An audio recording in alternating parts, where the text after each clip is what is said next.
So Barbie is a well-known toy brand created by Mattel, specifically Ruth Handler. Previous to this time period, it was most common for little girls to play with dolls resembling children. However, dolls resembling adults have existed before Barbie. Point in case, Barbie herself was based off a risque German doll called Build Willy. So it perhaps shouldn't be a surprise that Barbie's appearance has also been long controversial. Why is Barbie's appearance controversial?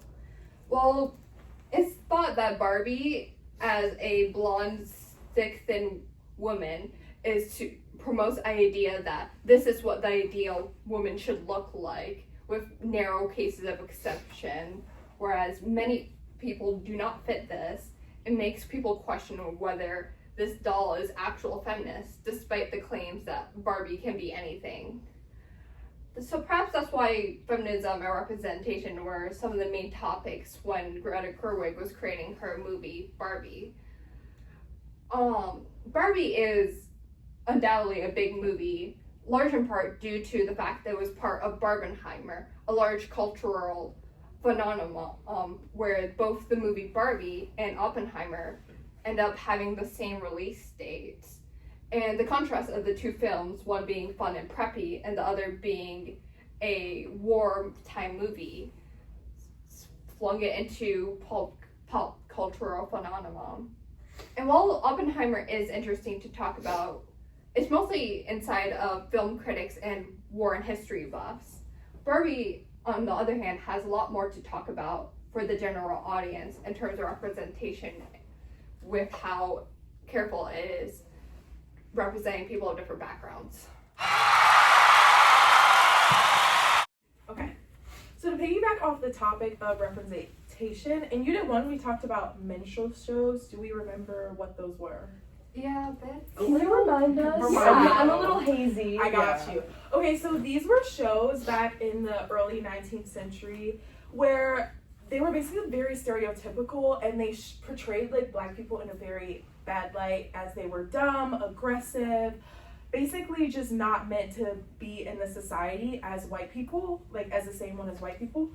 And that is important when we talk about modern movies such as Barbie, because in those movies we have better representation for it. In Barbie, for example, we had President Barbie, and she was a black woman. She was portrayed in a very good light, classy, smart, a leader, which is very different from what we learned about how black people used to be portrayed. So we've come a long way with that. We've all seen the movie. How did we feel about the diversity in it? Do we feel like it was a step up, or? I feel like they had like racial diversity, yes, sexual diversity, disability diversity. Yeah, there were a lot of different people of like different ethnicities in the Barbie and Ken casting. Like, I know we had an Asian Ken, we had a black Barbie, we had the Hispanic Barbie. So it's a good step up from what we're used to with minstrel shows and just how people of color in general were portrayed in such a bad light in earlier days.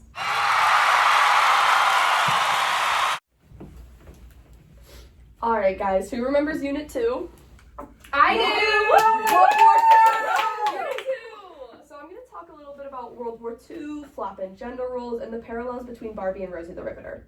So in 1941, the United States of America entered World War II following Japan's attack on Pearl Harbor. With 1 in 3 men getting drafted, many women took on jobs in man-led fields to support the war effort. Women's lives changed as they gained more industrial and agricultural responsibilities in society. Even women's fashion changed to be more functional and practical for the war effort. So Barbie Land in Greta Gerwig's 2023 movie Barbie is a place where women serve in the positions we traditionally associate being held by men. These include presidents, scientists, engineers. Barbie Land can help us picture what it looked like for women to take on male-dominated positions during World War II. However, it was hard getting women to step out of their gender roles they were forced into.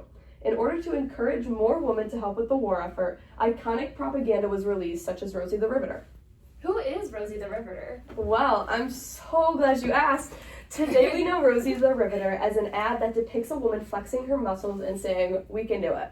Originally, this iconic image was based on Naomi Fraley, a woman working at a naval air station in California. She was photographed and then painted by popular artist Norman Rockwell. What does she have to do with Barbie then? Well, many characters and symbols in women's history reflect the values of Rosie the Riveter, especially Barbie. The iconic Barbie slogan, "You can be anything," holds the same empowerment as "we can do it." Barbie and Rosie are two examples of how much representation can influence a generation. These simple phrases influence women to challenge what the world told them they could and couldn't do. However, after World War II, there was a lot of conformity when it came to the Cold War, and women especially were very conforming. How were women expected to conform? Women were usually seen wearing jewelry, dresses, heels. They had feminine jobs, which was like just housework mainly. But in the Barbie movie, there's a scene where Barbie is nearly brought to tears after discovering a spot of cellulite on her thigh, which is like very empowering because like women everywhere have cellulite on their bodies, but everyone is like ashamed of it because they're always taught, oh, this is disgusting, you shouldn't have this. And in Barbie lands, there's women in positions of power, like we had the black president.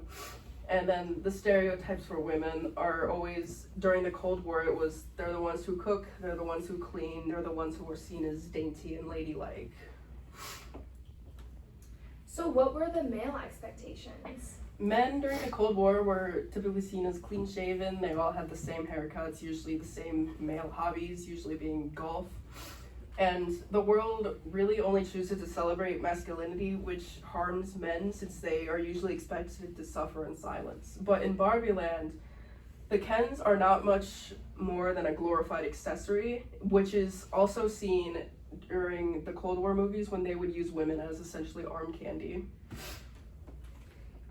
So how does the diminishment of feminism harm men's mental health? So men's mental health generally deals with feelings and emotions, and usually people see these dealings as feminine because women are the ones who have emotions. Femininity has historically been diminished in American society, which ends up harming men almost as much as it does women, because men are more likely to misuse substances, engage in violent behavior, and are 3 times more likely to die by suicide than women, which is often fueled by the stigma around men reaching out for help. They get told that reaching out is seen as weak, or it makes them less than everyone else, which is extremely untrue. So how does this relate to the conclusion of the Barbie movie? At the end of the Barbie movie, Ken and Barbie come to the conclusion that neither one of them should stand behind one another and instead should just aim to be who they are.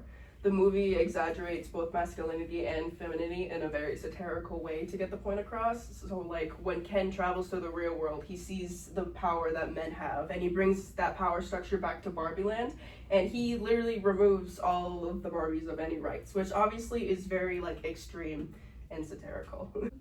And today, in the modern Barbie movie, we see a kind of reckoning with all of that, acknowledging the flaws and the evolution, that the need for more expansive representations of identity.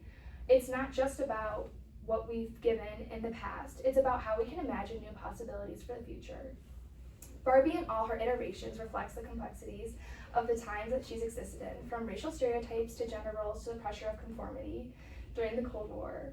Barbie is both a product of and a reaction to those forces. The key takeaway here is that representation, in all its forms, is an ongoing conversation, one that continues to evolve and challenge the norms of the past. Yay! Oh my god! I love your pictures. Barbie!